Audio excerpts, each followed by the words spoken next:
Hello दोस्तों, मैं सुरेंद्र मौर्य आपका स्वागत करता हूं सुरेंद्र मैथ फॉर पढ़ने जीरो के यूट्यूब चैनल है। आज के स्टूडियो में दोस्तों हम लोग जो है यूपीएसआई का जो पेपर लगा हुआ है उसको ध्यान में रखते हुए हम लोग जो है मूल विधि का प्रैक्टिस सेट कर रहे हैं। इसके पहले हम लोगों ने 5 वीडियो अपलोड कर दी हैं। प्लेलिस्ट बनी हुई है, यदि आपने उनको नहीं देखा तो प्लेलिस्ट में देख लीजिएगा। सभी प्रीवियस ईयर जो है का कलेक्शन है। बहुत ही इंपॉर्टेंट क्वेश्चन है दोस्तों, सभी आए हुए क्वेश्चन है। तो आप लोग जो है सबसे पहले प्रीवियस ईयर क्वेश्चन को कर लीजिए।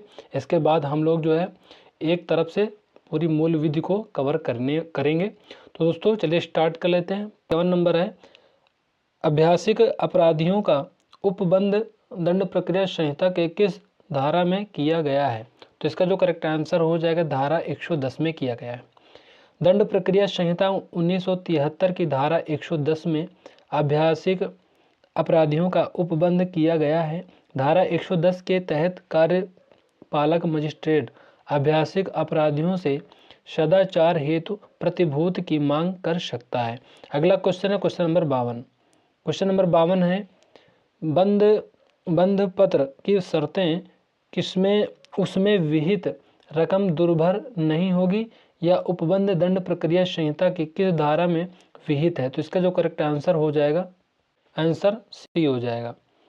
दंड प्रक्रिया संहिता 1973 की धारा 111 के अनुसार जब भी मजिस्ट्रेट को यह आवश्यक प्रतीत हो कि किसी व्यक्ति से यह अपेक्षा की जाए कि इस धारा के अधीन कारण दर्शित करे तो वह उस आशय का एक लिखित आदेश देगा जिसमें निम्नलिखित बातें उल्लेख होगा। जैसे पहला है मजिस्ट्रेट को प्राप्त सूचना का सार, दूसरा है बंध पत्र की रकम, तीसरा है बंध पत्र के प्रवर्तन की अवधि एवं प्रतिभूओं की संख्या, प्रकार तथा वर्ग। अतः दंड प्रक्रिया संहिता की धारा 111 में बंध पत्र की शर्तें उसमें विहित रकम दुर्भर नहीं होगी। अगला क्वेश्चन है क्वेश्चन नंबर 53। पत्नियों, बच्चों और माता पिता के भरण पोषण के लिए आदेश सीआरपीसी की धारा खालिस्तान के तहत जारी किए जा सकते हैं। तो यह हो जाएगा 125। दंड प्रक्रिया संहिता 1973 की धारा 125 के तहत भरण पोषण के लिए आदेश जारी किया जा सकता है। धारा 125 के अंतर्गत निम्न लोग भरण पोषण पाने के पात्र होते हैं: पत्नी जो अपना भरण पोषण कर पाने में असमर्थ है, दूसरा है धर्मज या अधर्मज अवयस्क संतान का चाहे विवाहित हो या ना हो जो अपना भरण पोषण करने में असमर्थ है, या धर्मज या अधर्मज संतान का जो विवाहित पुत्र नहीं है उसने वयस्कता प्राप्त कर ली है।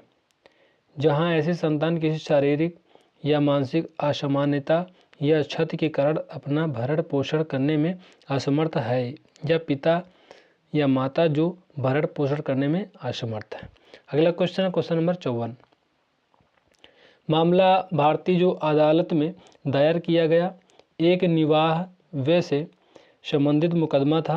इस मामले में 62 वर्षीय मुस्लिम महिला को उसके पति ने 1978 में तलाक दे दिया था। उसने अपने बच्चों के लिए भरण पोषण के लिए धन मांगा और उच्चतम न्यायालय में मुकदमा जीत भी लिया, परंतु उसे निर्वाह व्यय नहीं दिया गया क्योंकि उसी दरमियान देश के कानूनों में बदलाव कर दिए गए थे। तो इसका जो करेक्ट आंसर हो जाएगा ऑप्शन सी हो जाएगा, शाह बानो। दोस्तों ये क्वेश्चन आया हुआ है तो इसको आप देख लीजिएगा। मोहम्मद अहमद खान बनाम साहबानो के प्रकरण में साहबानो के पति ने उन्हें तलाक दिया। उनकी उम्र 60 वर्ष से ज़्यादा हो चुकी थी। साहबानो ने दंड प्रक्रिया संहिता सीआरपीसी की धारा 125 के अंतर्गत अपने पति से भरण पोषण भत्ता दिए जाने की मांग की। न्यायालय ने साहबानो के पक्ष में फैसला दिया, लेकिन उनके पति ने इस फैसले के खिलाफ अपील की और अंततः यह मामला सर्वोच्च न्यायालय पहुंचा। साहबानो के पक्ष में आए न्यायालय के फैसले का भारी विरोध हुआ। अंततः सरकार ने मुस्लिम धर्मगुरुओं के दबाव में आकर मुस्लिम महिला तलाक पर संरक्षण अधिनियम 1986 पारित कर दिया। इस अधिनियम के जरिए साहबानो के पक्ष में आया फैसला भी पलट दिया गया, लेकिन साहबानो का नाम भारत के न्यायिक इतिहास में हमेशा के लिए दर्ज हो गया। साहबानो ने यह वाद 23 अप्रैल 1985 को जीत लिया था। अगला क्वेश्चन है क्वेश्चन नंबर 55।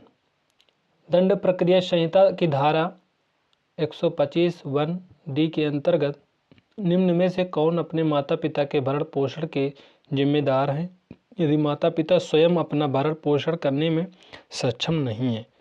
तो इसका जो करेक्ट आंसर हो जाएगा पुत्र एवं पुत्री दोनों। एक क्वेश्चन पूछा गया है 2011 में।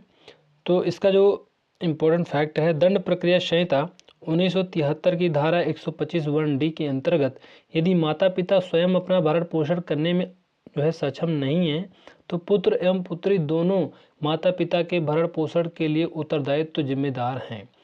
विजय मनोहर अरबट बनाम काशीराम राजाराम 1989 SC के वाद में उच्चतम न्यायालय ने विधि सिद्धांत प्रतिपादित करते हुए कहा कि जो ये धारा है 125(1) में जो दंड जो है संहिता जो है धारा है 125 में प्रयुक्त तो शब्द अपने हिज इंक्लूड हर एल्सो में पुत्र एवं पुत्री दोनों का जो है समावेश है। इस धारा के अंतर्गत भरण पोषण के लिए आवेदन प्रथम वर्ग न्यायिक मजिस्ट्रेट को ही दिया जा सकता है। दोस्तों जो दंड प्रक्रिया जो संहिता की धारा 125 है इसमें 1D में बताया गया है, तो इसी के बारे में। अगला क्वेश्चन है क्वेश्चन नंबर 56। सिविल बल के जो प्रयोग द्वारा जमाओं को तितर बितर करने का उपबंध दंड प्रक्रिया संहिता की किस धारा में विहित है? तो इसका जो करेक्ट आंसर हो जाए सी हो जाएगा, धारा 129। दंड प्रक्रिया संहिता 1973 की धारा 129 के अंतर्गत सिविल बल के प्रयोग द्वारा विधि विरुद्ध जमाओं को तितर बितर करने की शक्ति का वर्णन किया गया है। इस धारा के अधीन विधि विरुद्ध जमाओं को तितर बितर करने के लिए निम्नलिखित प्राधिकारी आदेश पारित कर सकेंगे। पहला है जो है कार्यपालक मजिस्ट्रेट, दूसरा है पुलिस थाने का भार साधक अधिकारी, तीसरा है ऐसे अधिकारियों की अनुपस्थिति में कोई ऐसा अधिकारी जो उप निरीक्षक यानी SI के पद से निम्न रैंक का ना हो। अगला क्वेश्चन है क्वेश्चन नंबर 57। दंड प्रक्रिया संहिता 1973 की धारा खालिस्तान के तहत सार्वजनिक उपद्रव हटाने के लिए आदेश पारित करने का जो अधिकार मजिस्ट्रेट को प्राप्त है, क्वेश्चन पूछा गया है। तो इसका जी हो जाएगा ऑप्शन डी, धारा 133। दंड प्रक्रिया संहिता 1973 की धारा 133 में उपद्रव को हटाने के लिए जो है सशस्त्र आदेश का प्रावधान किया गया है।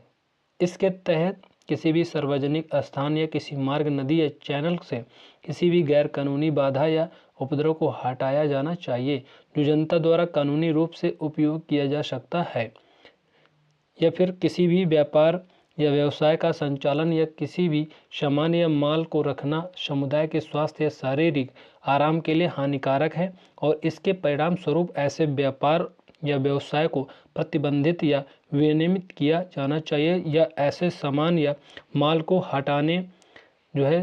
हटा दिया जाना चाहिए, या उसके रखरखाव को विनियमित किया जाना चाहिए, या फिर किसी भी भवन का निर्माण या किसी पदार्थ का निपटान जिससे कि विन्यास या विस्फोट होने की संभावना हो को रोका जाना चाहिए।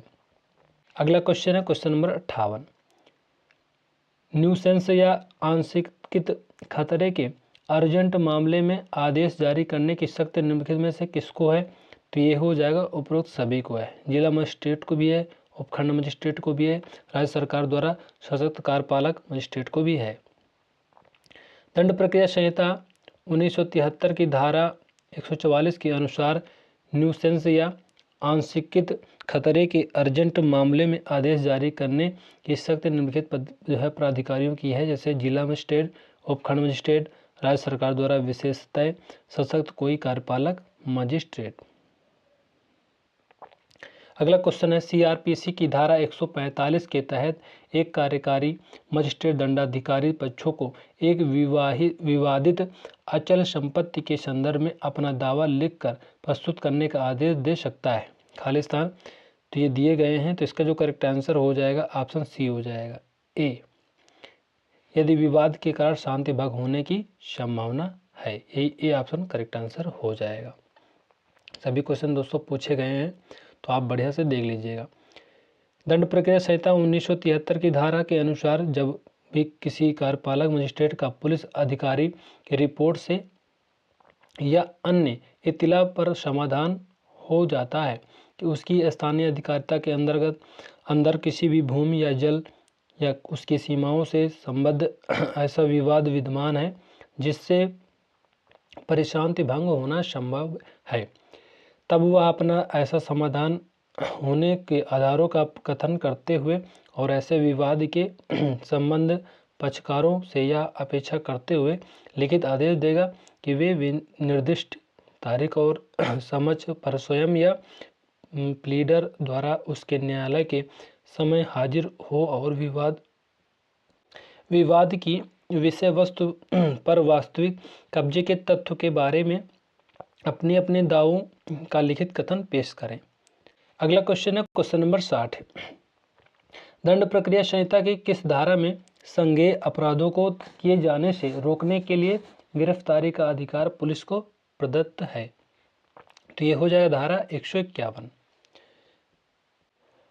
ऑप्शन ए हो जाएगा। दंड प्रक्रिया संहिता की धारा 151 के अनुसार कोई पुलिस अधिकारी जिसे किसी संज्ञेय अपराध को करने की कल्पना का पता है, ऐसी परिकल्पना करने वाले व्यक्ति को मजिस्ट्रेट के आदेशों के बिना और वारंट के बिना उस दशा में गिरफ्तार कर सकता है जिसमें ऐसे अधिकारी को प्रतीत होता है कि उस अपराध को किए जाने से अन्यथा रोका नहीं जा सकता है। अगला क्वेश्चन है क्वेश्चन नंबर 61।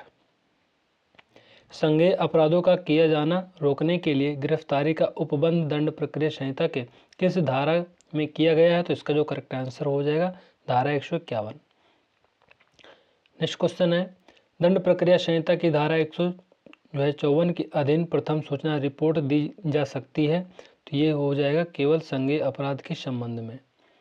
दंड प्रक्रिया संहिता 1973 की धारा 154 के अनुसार संज्ञेय अपराध के लिए किए जाने से संबंधित प्रत्येक इंतला यदि पुलिस थाने के भार साधक अधिकारी को मौखिक दी गई है तो उसके द्वारा या उसके निर्देशाधीन लेखबद्ध कर ली जाएगी और इंतला देने वाले को पढ़कर सुनाई जाएगी। और प्रत्येक ऐसी इंतला पर चाहे वह लिखित रूप में दी गई हो या पूर्वोक्त रूप में लेखबद्ध की गई हो, उस व्यक्ति द्वारा हस्ताक्षर किए जाएंगे जो उसे दे और उसका सार ऐसी पुस्तक में जो उस अधिकारी द्वारा ऐसे रूप में रखी जाएगी जिसे राज्य सरकार इस निमित्त विहित करे प्रविष्ट किया जाएगा। अगला क्वेश्चन है 63। प्रथम सूचना जो है इत्तला रिपोर्ट, ये हो जाएगा प्रथम दृष्टया संज्ञेय अपराध से संबंधित होती है। अगला क्वेश्चन है 64। दंड प्रक्रिया संहिता की धारा 154 के अधीन प्रथम सूचना रिपोर्ट संबंधित है? तो ये हो जाएगा ऑप्शन बी केवल संज्ञेय अपराध से। ये दोस्तों ये भी पूछा गया क्वेश्चन है। सभी क्वेश्चन दोस्तों इम्पोर्टेंट हैं, तो आप लोग ये थोड़ा सा बोरिंग जरूर है लेकिन डिफ़िकल्ट है, लेकिन आप लोग इनको जरूर देख लीजिएगा क्योंकि सभी क्वेश्चन देख लीजिएगा, सभी प्रीवियस ईयर क्वेश्चन है। अगला क्वेश्चन है परंतु की किसी जो है स्त्री द्वारा जिसके विरुद्ध भारतीय दंड संहिता की धारा 376 के अधीन अपराध किए जाने की इत्तला दी जाती है तो ऐसी इत्तला किसी महिला पुलिस अधिकारी द्वारा अभिलिखित की जाएगी अतः स्थापित किया गया है? तो ये ऑप्शन डी हो जाएगा। दंड प्रक्रिया संहिता संशोधन अधिनियम 2013 धारा 154 को सन 2013 में दंड प्रक्रिया संहिता संशोधन अधिनियम 2013 द्वारा संशोधित किया गया है। इस जो है संशोधन के अनुसार किसी स्त्री द्वारा जिसके विरुद्ध भारतीय दंड जो है संहिता की धारा 376 के अधीन अपराध किए जाने की इत्तला दी जाती है तो ऐसी इत्तला किसी महिला पुलिस अधिकारी द्वारा अभिलिखित की जाएगी। अगला क्वेश्चन है क्वेश्चन नंबर 66। दंड प्रक्रिया संहिता 1973 के अधीन अन्वेषण की जो है निम्न में से किसे कहा जाता है? तो इसका जो करेक्ट आंसर हो जाएगा प्रथम सूचना रिपोर्ट को। दंड प्रक्रिया संहिता 1973 के अधीन अन्वेषण की न्यू प्रथम सूचना रिपोर्ट FIR को कहा जाता है। दंड प्रक्रिया संहिता में प्रथम सूचना रिपोर्ट FIR को परिभाषित नहीं किया गया, लेकिन जो है कि धारा 154 में संज्ञेय मामलों में इत्तला से संबंधित उपबंध दिए गए हैं। धारा 154 किसी संज्ञेय अपराध के घटित होने की प्रथम सूचना पुलिस अधिकारी को दिए जाने से संबंधित है, ताकि पुलिस इसके आधार पर अन्वेषण की कार्यवाही कर सके। अगला क्वेश्चन है 67, निम्नलिखित में से सत्य कथन चुनना है। तो इसका जो करेक्ट आंसर हो जाएगा बी हो जाएगा, यही सत्य है, बाकी जो है सभी जो है गलत हैं। प्रथम सूचना रिपोर्ट दर्ज होने के पश्चात पुलिस अधिकारी बिना वारंट के गिरफ्तार कर सकती है।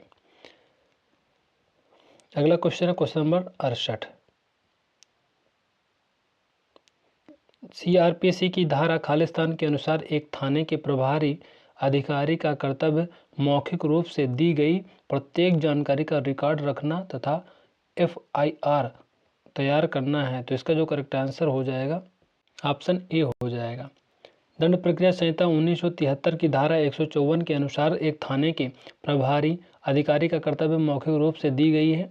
प्रत्येक जानकारी उसके द्वारा या उसके निर्देशाधीन लेखबद्ध कर ली जाएगी और इत्तला देने वाले को पढ़कर सुनाई जाएगी, और प्रत्येक ऐसी इत्तला पर चाहे वह लिखित रूप में दी गई हो या पूर्वोक्त रूप में लेखबद्ध की गई हो, उस व्यक्ति के द्वारा हस्ताक्षर किए जाएंगे। अगला क्वेश्चन है 69, निम्नलिखित में से असत्य कथन बताना है। तो इसमें जो असत्य कथन है ये हो जाएगा दोस्तों ऑप्शन ए, असंज्ञेय अपराध या सूचना देना प्रथम सूचना रिपोर्ट है, यही जो है असत्य है, बाकी जो है सभी सत्य हैं। अगला क्वेश्चन है question number 70, the power to direct investigation under section 156(3) of CrPC can be exercise by. तो इसमें इंग्लिश में दिया गया था, दंड प्रक्रिया हिंदी में है, दंड जो है प्रक्रिया संहिता की धारा 156(3) के तहत प्रत्यक्ष जांच की शक्ति का उपयोग खालिस्तान द्वारा किया जा सकता है। तो ये एक मजिस्ट्रेट द्वारा।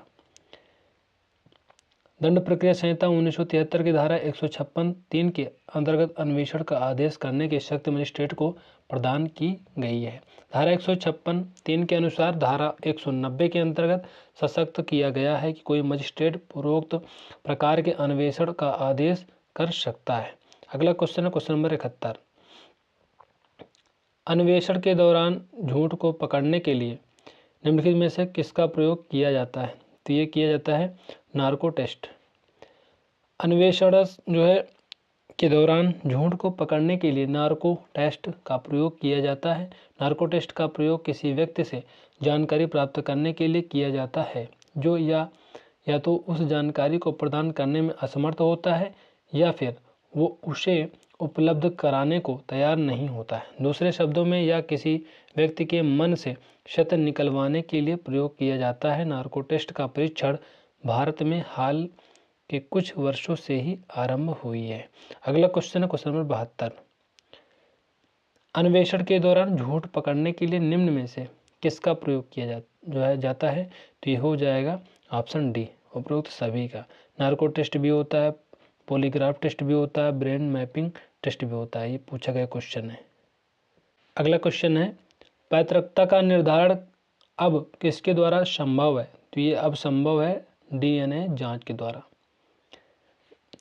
पैतृकता का निर्धारण अब बहुत ही आसान और कहीं अधिक विश्वसनीय हो गया है, जिसमें डीएनए अंगुल छाप फिंगरप्रिंट के माध्यम से किसी बच्चे के जैविक माता पिता का निर्धारण किया जा सकता है। अगला क्वेश्चन है 74, पैतृकता का निर्धारण का पता किसके द्वारा होता है। तो ये हो जाएगा डीएनए के द्वारा। अगला क्वेश्चन है, अपराध अन्वेषण में डीएनए टेस्ट क्या सिद्ध करता है। तो ये सिद्ध करता है जैविक साक्ष्यों से अपराधी की पहचान। ये सभी पूछे गए क्वेश्चन है। डीएनए फिंगरप्रिंट में के माध्यम से जैविक साक्ष्यों के द्वारा अपराधी की पहचान की जाती है, जिनमें बलात्कार और हत्या के मामले में ये अति आवश्यक सहायक है, जिसमें अपराधी के बाल, नाखून, वीर आदि से उसके होने या न होने की पुष्टि की जाती है। अगला क्वेश्चन है क्वेश्चन नंबर 76, पसीना जैविक साक्ष्य के रूप में किस जांच में स्वीकार किया जाता है। तो ये किया जाता है डीएनए जांच में। अगला क्वेश्चन है, वैज्ञानिक साक्ष्य के संबंध में सत्य कथन बताना है। तो ये हो जाएगा ऑप्शन ए, सत्य और निश्चित। वैज्ञानिक साक्ष्य के संबंध में यह कहा जा सकता है कि ये सत्य और निश्चित होते हैं एवं जिनकी प्रामाणिकता स्पष्ट होती है। अन्य विकल्पों में ये मानवीय न होकर बल्कि मशीन आधारित होते हैं। साथ ही साथ इनके इकट्ठा करने के लिए तमाम जटिलताएं भी होती हैं, अतः इन्हें सुविधाजनक नहीं कहा जा सकता। अगला क्वेश्चन है 78। निम्नलिखित में से दंड प्रक्रिया संहिता के किस धारा के अनुसार 15 वर्ष से कम आयु के बालक को पुलिस थाने में नहीं बुलाया जा सकता? तो ये हो जाएगा धारा 161। दंड प्रक्रिया संहिता 1973 की धारा 160 फर्स्ट के अनुसार 15 वर्ष से कम आयु के बालक को पुलिस थाने में नहीं बुलाया जा सकता है। अगला क्वेश्चन है 79। कितने वर्ष के बालक अथवा बालिका को साक्षी होने की दशा में विवेचना के दौरान उनका कथन उनके निवास स्थान पर होना चाहिए? तो दोस्तों इसका जो करेक्ट आंसर हो जाएगा 15 वर्ष। दंड प्रक्रिया संहिता 1973 की धारा 160 के परंतु के अनुसार अन्वेषण विवेचना के दौरान निम्नलिखित व्यक्तियों का कथन जो मामले के तथ्य में एवं परिस्थितियों में परिचित प्रतीत होते हैं उसके निवास स्थान पर लिया जाएगा। 15 वर्ष से कम या 65 वर्ष से अधिक आयु का कोई पुरुष, कोई स्त्री, महिला, मानसिक शारीरिक रूप से निःशक्त व्यक्ति। अगला क्वेश्चन है क्वेश्चन नंबर 80। कितने वर्ष के बालक अथवा बालिका को साक्षी होने की दशा में विवेचना के दौरान उनका कथन उनके निवास स्थान पर होना चाहिए? तो ये हो जाएगा 15 वर्ष। सभी बार बार रिपीटेड है। अगला क्वेश्चन है दंड प्रक्रिया संहिता के किस धारा में यह प्रावधानित किया गया है कि पुलिस अधिकारी के से अन्वेषण के दौरान किया गया कोई कथन यदि लेखबद्ध किया जाता है तो वह कथन करने के लिए व्यक्ति द्वारा हस्ताक्षरित नहीं किया जाएगा? ये हो जाएगा धारा 162। तभी पूछा गया क्वेश्चन है दंड प्रक्रिया संहिता 1973 की धारा 162 में यह बताया गया है कि अन्वेषण अधिकारी को जो धारा 161 में अपेक्षित गवाहों की परीक्षा के परिणाम स्वरूप जो बयान लेखबद्ध करता है उस पर गवाहों के हस्ताक्षर नहीं कराए जाएंगे और न ही ऐसे कथनों को जांच या विचारण या अन्य प्रयोजनों में उपयोग में लाया जाएगा। यह धारा समन एवं वारंट दोनों मामलों पर लागू होती है। अगला क्वेश्चन है 82 नंबर है धारा 164 दंड प्रक्रिया संहिता के ये अन्वेषण के दौरान दी गई स्वीकृति एवं कोई कथन। दंड प्रक्रिया संहिता 1973 की धारा 164 के अनुसार कोई महानगर मजिस्ट्रेट या न्यायिक मजिस्ट्रेट चाहे उसे मामले में अधिकारिता हो या न हो इस अध्याय के अधीन या तत्समय प्रवृत्त किसी अन्य विधि के अधीन किसी अन्वेषण के दौरान या तत्पश्चात जांच या विचारण प्रारंभ होने के पूर्व किसी समय अपने से ही की गई किसी स्वीकृति या कथन को अभिलिखित कर सकता है। अगला क्वेश्चन है 83। बलात्संग के शिकार व्यक्ति की शारीरिक परीक्षा किए जाने का उपबंध करती है? तो ये करती है धारा 164 ए के तहत। दंड प्रक्रिया संहिता 1973 की धारा 164 ए के अंतर्गत बलात्संग के शिकार व्यक्ति की शारीरिक परीक्षा किए जाने का उपबंध है। अगला क्वेश्चन है पुलिस रिमांड कब और क्यों लिया जाता है? तो ये लिया जाता है उपयुक्त दोनों में, यानी गिरफ्तार किए गए व्यक्ति को 24 घंटे के भीतर मजिस्ट्रेट के समक्ष पेश करने के बाद, ये भी सही है, पूछताछ के लिए। दंड प्रक्रिया संहिता 1973 की धारा 167 के अनुसार पुलिस रिमांड गिरफ्तार किए गए व्यक्ति को 24 घंटे के भीतर मजिस्ट्रेट के समक्ष पेश करने के बाद पूछताछ के लिए लिए जाते हैं। रिमांड किसे कहते हैं? तो रिमांड जो होता है ये थाने में गिरफ्तारी की 24 घंटे में की गई पूछताछ और 24 घंटे के अंदर न्यायालय पूछताछ के लिए मांगी गिरफ्तारी के लिए अभियुक्त को गिरफ्तारी 24 घंटे के बाद न्यायालय में प्रयुक्त कर पूछताछ के लिए मांगी गई अनुमति। अगला क्वेश्चन है 86। दंड प्रक्रिया संहिता की किस धारा में जमानत के उपबंध में दिए गए हैं? तो इसका जो करेक्ट आंसर हो जाएगा सभी, यानी 167(2), धारा 389, 436 से 450। अगला क्वेश्चन है 87। पैरोल किसे कहते हैं? जो पैरोल होता है दोस्तों ये कहते हैं उपयुक्त दोनों को, यानी कारावास या कुछ अवधि जेल में अच्छे आचरण से रहने के बाद कुछ विशिष्ट शर्तों पर समाज में रहने के लिए मुक्त कर दिया जाता है, ये भी सही है। पैरोल सीमित अवधि के लिए मिलता है, दोनों बातें सही हैं। अगला क्वेश्चन है 88। इसमें मिलान करना है तो दोस्तों इसका जो सही सुमेलित हो जाएगा, ये पुलिस द्वारा साक्ष्यों की परीक्षा धारा 161 में है, संस्वीकृति एवं कथन धारा 164 में है, केस डायरी धारा 172 में है, पुलिस रिपोर्ट धारा 173 में है। अगला क्वेश्चन है 89, कूट वाला जो है क्वेश्चन है, तो इसका जो कूट हो जाएगा, करेक्ट आंसर हो जाएगा, ये हो जाएगा ऑप्शन बी 3। पहला का जो 65 का आदेश है ये हो जाएगा 167 में, और जो है दूसरा हो जाएगा मृत्यु के कारणों की जो मजिस्ट्रेट जो है द्वारा जांच है, ये हो जाएगा दोस्तों ऑप्शन 4 IV में हो जाएगा। आत्महत्या आदि पर पुलिस की जांच और रिपोर्ट करना, ये हो जाएगा 2 पे, और साक्ष्यों की हाजिरी की उपेक्षा करने की पुलिस अधिकारी की शक्ति, ये हो जाएगा 160 में। अगला क्वेश्चन है, तो इसका जो फाइनली करेक्ट आंसर हो जाएगा ऑप्शन बी हो जाएगा। अगला क्वेश्चन है, ये भी जो है 90 नंबर क्वेश्चन है, दंड प्रक्रिया संहिता की किस धारा में विवाह के विरुद्ध अपराधों के लिए अभियोजन को प्राविधानित किया गया है? तो इसका जो करेक्ट आंसर हो जाएगा ऑप्शन सी धारा 198। पूछा गया क्वेश्चन है, दंड प्रक्रिया संहिता 1973 की धारा 198 के अंतर्गत भारत दंड संहिता के अध्याय 20 धारा 493 498 जो विवाह के विरुद्ध अपराध से संबंधित हैं के अभियोजन के संबंध में प्रावधान किया गया है। अगला क्वेश्चन है 91, CRPC की धारा खालिस्तान के तहत मजिस्ट्रेट दंडाधिकारी से कहते हैं से एक आपराधिक शिकायत की जा सकती है, तो ये हो जाएगा 200। अगला क्वेश्चन है 92, दंड प्रक्रिया संहिता की धारा 206 के अंतर्गत जो है छोटे अपराधों के लिए जुर्माने की अधिकतम राशि है, तो यह है 1000।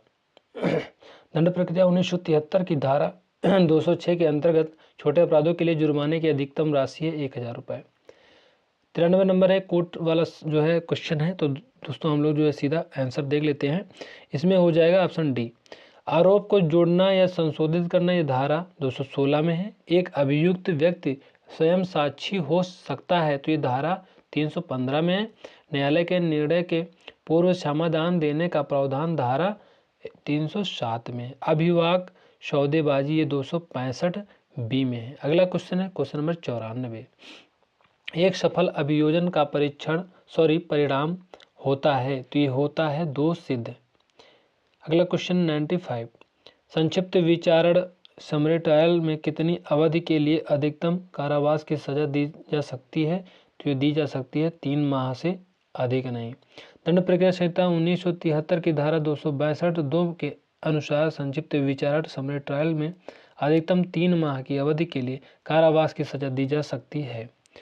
क्वेश्चन नंबर 96 है, दंड प्रक्रिया संहिता के अंतर्गत अध्याय 21A किस प्रावधान से संबंधित है? तो ये हो जाएगा अभिवाक सौदेबाजी।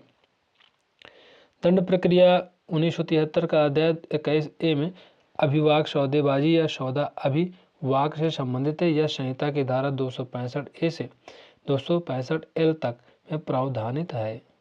अगला क्वेश्चन है, अभिवाक सौदेबाजी के लिए आवेदन किस न्यायालय में किया जा सकेगा? तो ये किया जा सकता है जिस न्यायालय में विचारण लंबित हो। अगला क्वेश्चन है क्वेश्चन नंबर 98, आर्टरी फोइस एक्ट जो है एक्ट है और एक्टिव फोइस कन्विक्ट के सिद्धांत का संबंध किससे है? तो ये हो जाएगा धारा 300 से। दंड प्रक्रिया संहिता 1973 की धारा 300 के अंतर्गत आंट्री फोइस एक्ट और आर्टरी फोइस कन्विक्ट सिद्धांत संबंधित है। यह एक अत्यंत प्राचीन सिद्धांत है जो इस उक्ति पर आधारित है, अर्थात किसी व्यक्ति को एक ही कण के लिए दोबारा संकट में नहीं डाला जाएगा। अगला क्वेश्चन है क्वेश्चन नंबर 99, दंड प्रक्रिया संहिता की धारा 304 किससे संबंधित है? तो ये संबंधित है राज्य के खर्चे और अभियुक्त की विधिक सहायता प्रदान करना। अगला क्वेश्चन है क्वेश्चन नंबर 100, क्वेश्चन नंबर 200 है, दंड प्रक्रिया संहिता के अंतर्गत निःशुल्क विधिक सहायता संबंधी प्रावधान किस धारा में है? तो ये है ऑप्शन सी धारा 304 में।